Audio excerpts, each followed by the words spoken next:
Good morning, everyone. Hope everybody had a great weekend. Dug ourselves in a deep hole in the first part of the Pittsburgh game. Very disappointing. We did the same thing offensively at Virginia Tech and Georgia Tech and Pittsburgh. So offensively, we put ourselves in trouble in 3 of those 5 losses. I thought the defense played poorly against Florida State, and then we played a pretty good game against Notre Dame. They just had a better team. So you can't start a game when you have 4 sacks the first 4 series, and then you have 2 short punts and they get good returns, and you're down 17-0 before the game even gets started by the end of the first quarter. But then very, very proud of our team that coaches made some adjustments, which Jay and Phil will talk to you about here in a few minutes.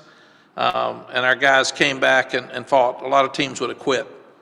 And very, very proud of their effort the last 3 quarters, and especially the second half. The second half, we outscored Pitt 16-0. In the fourth quarter, which we've always put so much emphasis on, we had the ball 11 minutes and 31 seconds compared to 3 minutes and 29 seconds. And we just have to find a way to win. We're minute 16 seconds left. We're on the 1-yard line, ready to score and win the game. There's 5 guys on the Pittsburgh defense that clap, and we have an errant snap. It's disappointing that was missed. And then we got to handle the adversity better because we lost a down that was unfair.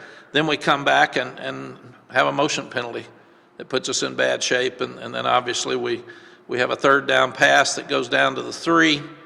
I'm never very good after games. When I talk to you all, I try, but I was so disappointed for the kids and the fans that we had a chance to beat a great Pitt team, and we had an opportunity and we didn't take advantage of it. But really and truly what the decision came down to from me is we were 1 of 3 on 4th downs.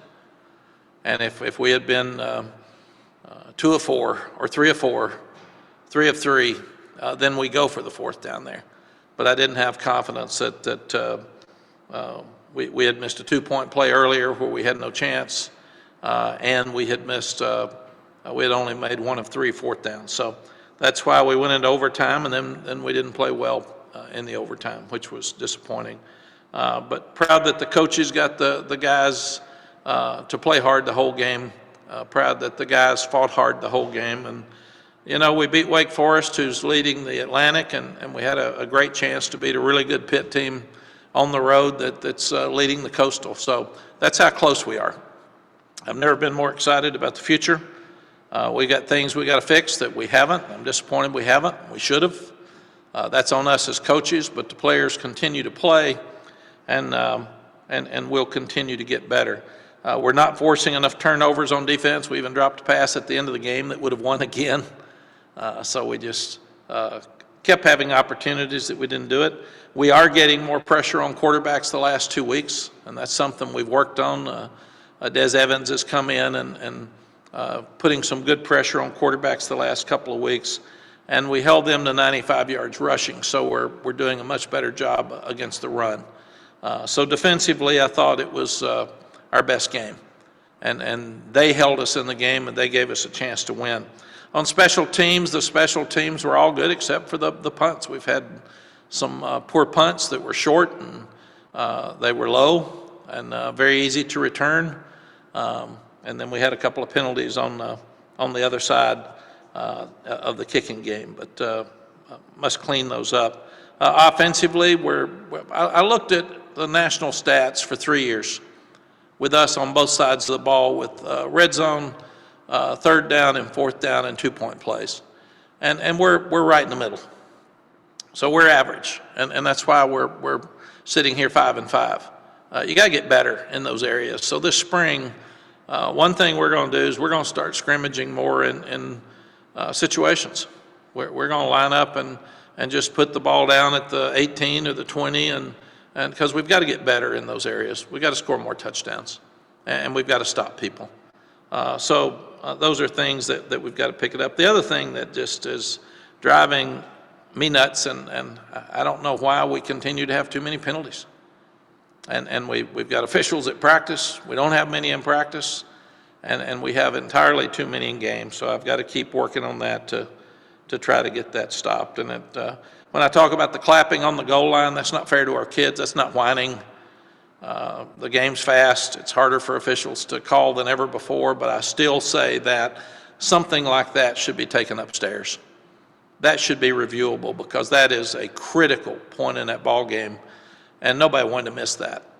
But if you got 5 guys clapping and you have a bad snap, and Sam did an amazing job of taking that ball and throwing it out of bounds to keep the ball, but we lose a snap and we're rattled, and that just that should not happen. Ty Chandler is 74 yards away from reaching 1,000 this season. So Ty's been a great signee for us, and he's done the things that we needed to do. He needs 28 yards to reach 3,000 for his career.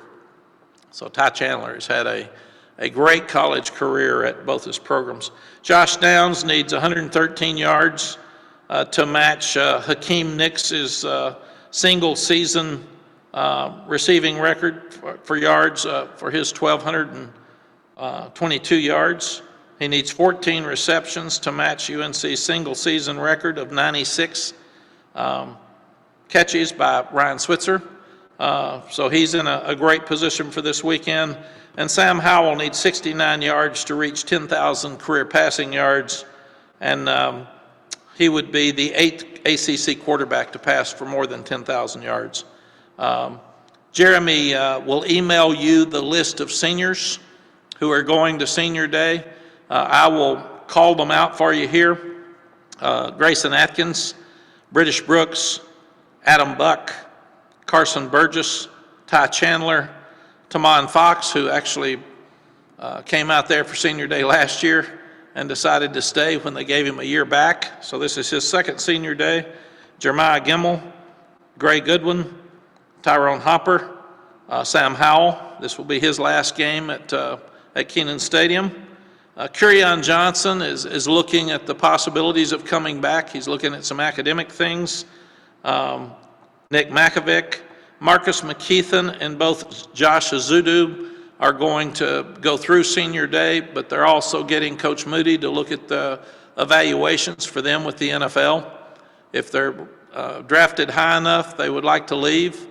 If not, they'd like to stay, so that's just a decision they'll make. Trey Morrison and Kyler McMichael are best friends, and they want to both look at their NFL status, but they will leave.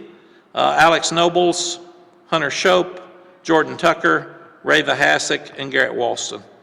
And you think about these guys, they've meant so much to our program, and they've been so good to us. Some guys left, some stayed. It's very tough when you lose your coach and all the assistant coaches, and you have different guys talking to you about a different offense and a different defense and who recruited you and what you meant to them. These guys have stayed, and they fought. And I see Garrett Walston and Tamon Fox and even Jordan Tucker, who didn't start the game like he wanted to. They're on the sideline Saturday night fighting to try to win the game. And I appreciate that so much. So they go from 3 wins and 2 wins to 2 bowl games and a chance Saturday to put themselves in a 3rd bowl game. So the transition's been hard, especially with the transfer portal. But I really, really appreciate that these guys are going to leave the program much better than they found it, and I appreciate them. So that's 21 guys. Jeremy should be emailing you those names as we speak. If you have any questions about that, we will. Sam will be with the doctors this week and see if he can practice. He wants to play Saturday. If he can, he will. He feels like he'll be 100% for next week, but he and the doctors will make the decision day to day and a game day decision on whether he'll play this weekend or not. Obviously, that puts into question your young backup quarterbacks. So you have to get them ready to play. They'll get the heavy load of practice this week, and we'll just have to decide during the week how we play them, because the most important thing is to win the game. We're playing Wofford. You start looking at things that need to happen. We've had 4 really tough emotional games with Miami, Notre Dame, Wake Forest, and Pitt. We had 3 ranked teams in 13 days. So the guys are spent and they're tired. So this will be a very, very important week for us to make sure that we can get ready to play, because we're improving. We're a much better team today than we were against Virginia Tech, but we need to keep improving things, and there's so many things I just listed that we've got to get better at, that this is really important for us to have a great week's practice and be ready to play. So for the weekend, you want your seniors to go out right. You always do. Secondly, you can be eligible for a bowl game. That's really, really important to us, as young as we are, that we get the 13 extra practices, and it prepares you better for next week. I will tell the players tomorrow that Samford scored 52 points on Florida, and Samford beat Wofford 27-24. So don't stand around, and this shouldn't be about the other team ever. Obviously, rival games, it gets to be more about that. But you got to play to a standard, and you are how you play. And we're getting better, and we're getting closer. But we've got to take a next step here at the end of this year to give us a lot more momentum going into spring. Questions? Okay, let's begin with Aaron Beard. Go ahead, Aaron. Hey, Mac, obviously with Sam's situation, you just touched on that a little bit, but this would have been a game you probably would have wanted to get the young guy, quarterbacks in particular, some work if everything went to plan. Is this going to make that part, how much do you think that will change what you would have already done anyway in this kind of game where you're trying to give them reps? Aaron, we've been so inconsistent. You never know who's going to show up for us, and that's the scary part. We very seldom have we had a full team show up. We've been great on offense and bad on defense. We've been just the opposite. So the most important thing is to win the game. We've got to win 6 games on Saturday, and we got to be bowl eligible. And you need to jump out against teams like this and not let them get excited. Obviously, the Samford, Florida thing scares every coach in the country. You say it can't happen until you watch it. So we would have done what we've done against Mercer and Western Carolina, try to put ourselves in a position to be ahead and then play the younger guys.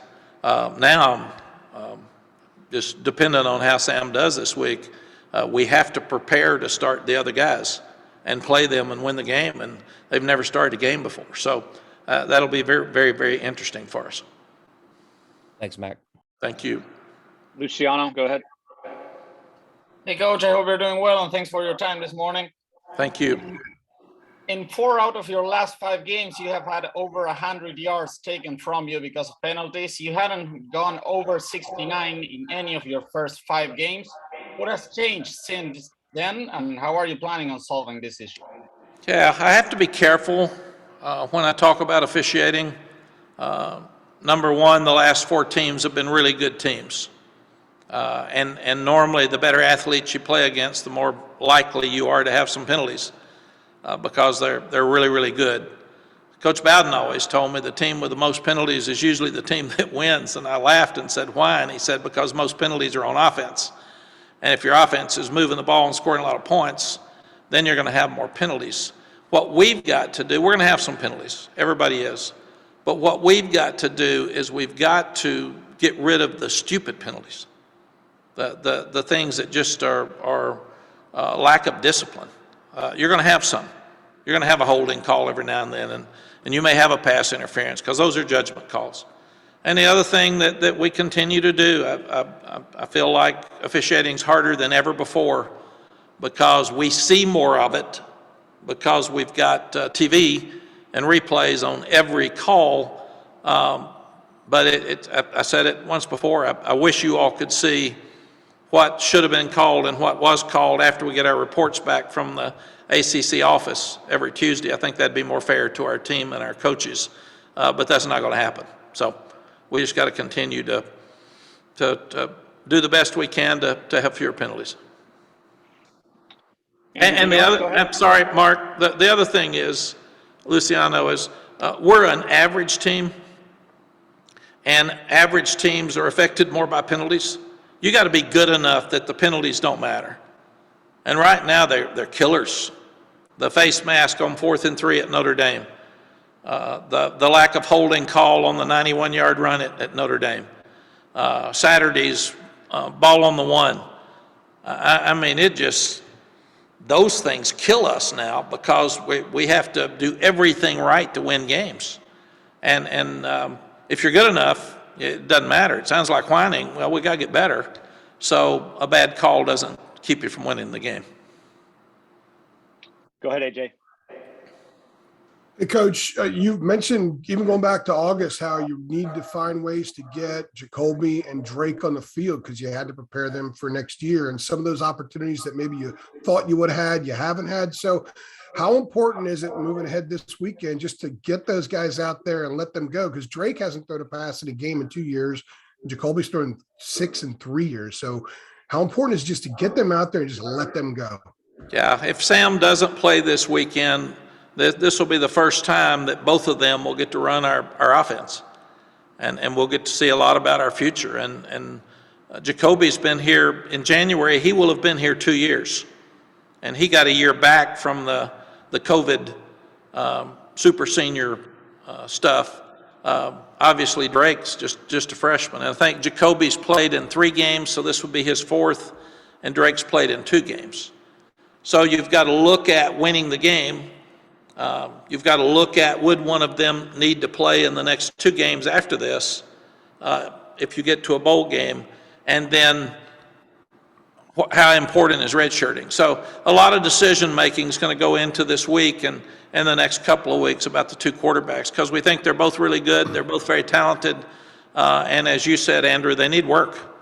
And they need work, and you put them in. You put them in to be in a game. You put them in to take a snap and run a little bit or throw a short pass. But neither one of them have been in competitive situations where they had to win a game. And if Sam doesn't play this weekend, they've got to be in there to win the game. As far as Sam goes, is with him walking Saturday, is this a recent decision, maybe discussion you had with him yesterday, or is this something that you've kind of known for a while for sure? Because you've hinted at it that he probably wouldn't be back, but is this something that was finalized here in the last couple of days?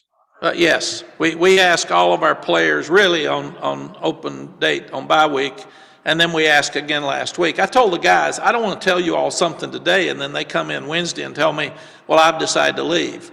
Or I don't want to tell you that they're leaving, and then they say, Coach, I've been thinking about it, I'm not going to. And that could happen. But we tried to make sure that they were 100% on these decisions before I gave it to you in the public. I haven't thought Sam was coming back since last year. I have never had one thought about him coming back, and he's going to be a first-round draft choice. So I think he should leave. Again, our job is to do what's best for these young people. And if he is ready to leave and he's ready to make a bunch of money, then we think he should leave. We'd love to have him come back for another year. That'd be great, but we had the same thing with Vince Young. Vince Young walked in and said, Coach, they've told me I'm going to make a minimum $20 million. What do you think? If I was your son, what would you do? And I said, my son's short and small and slow, so it'll never come to that decision. But if you can get $20 million, go, man, leave. And we would have won another national championship if Vince had come back. So you can't say you're in the best interest of the players and then not be when it comes down to what's best for them. Our program will be fine. These young quarterbacks are talented. They've got to step up. Sam started as a true freshman. So that's what we'll tell these this weekend. Now, what I've got to decide this weekend is how do we play them?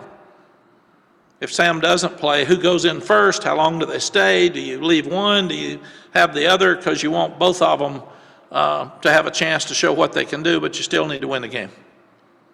Thank you. Thank you. TL Brown, go ahead. Hey, Mack, you've kind of alluded to it. I have another Jacoby and Drake kind of question. So is pretty much still a competition with those 2 guys? I mean, I know they would be limited with the snaps that they get in practice before Sam got injured. But I was just curious, has there been no separation between the two to where, there's not a definitive, okay, Sam can't go, so he's going in? Yeah. CL, these two have taken the exact same number of snaps every practice for a year. Sam gets all the ones and they split the twos. And that's been every day at practice. And there is really not separation right now.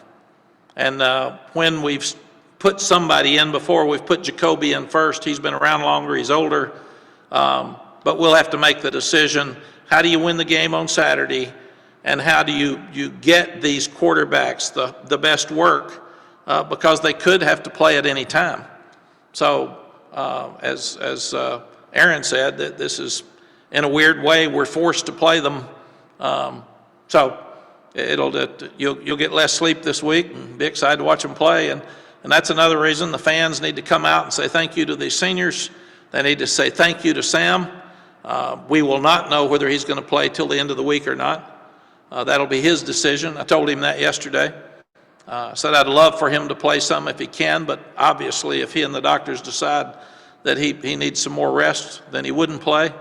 But if not, fans need to come out and see the future at quarterback, because that's what they're going to have on Saturday at noon.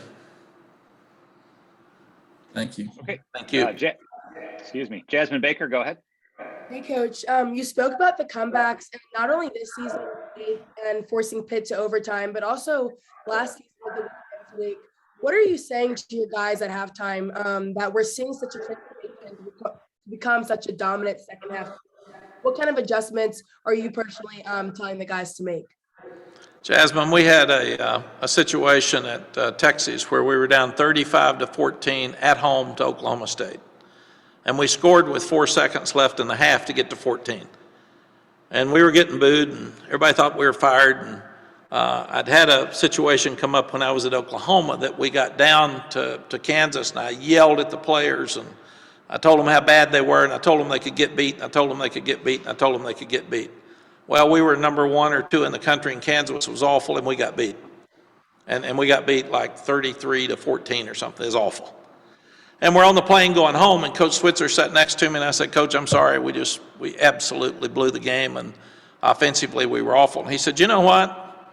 You lost your first quarterback, you lost your second quarterback, so it's hard to win when you're playing your third quarterback on the road. But he said, let me tell you something, these players respect you a lot, and they're going to listen to you. And at halftime, you convinced them they could lose. Because you told them 3 times, you can lose, you can lose, you can lose, and that's all they heard. And they did what you told them to do. So he said, when they're down, you need to pick them up. And when they're up, you can get all over them. So I'm walking off the field at Texas in 04, and we're down 35-14, and I felt Coach Switzer on my shoulder saying, man, it's been an awful first half. Pick them up. Pick them up. So I walk into the coaches at halftime and said, hey, Oklahoma State's done everything right. Ball bounced off our helmet. They caught it and run in for a touchdown. We're playing hard. We're not playing very good. So we're going to win the game, but you go in there and pick these guys up and tell them how we're going to win the game. And then I walk in. All I said for the halftime speech was I put 42-35 on a grease board. I said, that's the final score. Let's go win. We won 56-35. So what I've always told the guys is, number 1, I can't coach a team that doesn't try. I can't do that. So you got to give 100%. You got fans that are paying to come and watch you play that are proud of you. I'm proud of you, but you're an extension of me. And I'm going to compete my tail off that whole game. So you need to do that. Give me that. We'll make mistakes and we can fix them. But I can't coach a team that doesn't try every play. And Jasmine, in my career, I've been really, really lucky most of the time that the guys have responded to that. And that's what I'm most proud of. I told them Sunday, am I disappointed for you and for the fans because we had an opportunity to be a ranked Pitt team and we didn't take advantage of it? Absolutely. But I'm more proud that you could have laid down and quit at 17-0 on national TV, and I can't be part of that. And they did it. And I mean, you got Jordan Tucker who struggled coming out, and he's on the sideline screaming and picking people up, and you got Garrett Walston that came back, and he's fighting every play, and you got Tamon Fox. I mean, it just, that's what family's about, and that's what football really teaches you. And Jasmine, we also say you're going to have a sick wife. You're going to have sick children. You're going to get fired at your job. You're going to have bad days. And how are you going to respond? Are you going to lay down and quit? Are you going to fight back? So I've always told them, do not look at that scoreboard. You just keep playing. And the way you play, the attitude you play with is who you are. I don't want to hear it. I want to see it. And that's why I'm so proud of where we are. And that's why I know this program is going to be good going forward. Sam and those 5 superstars last year that Coach Fedora recruited got us ahead of where we were as a program. And now we're kind of back to where we are and where we should be. And that's in the middle of the pack. But we have a chance each week. And everybody knows it. And people don't like playing us right now because we're the program that let everybody down this year, but nobody's excited about playing us. So we're headed in the right place. And that's why I love these kids so much. All right, we have time for 2 more. Art Chansky, first, go ahead.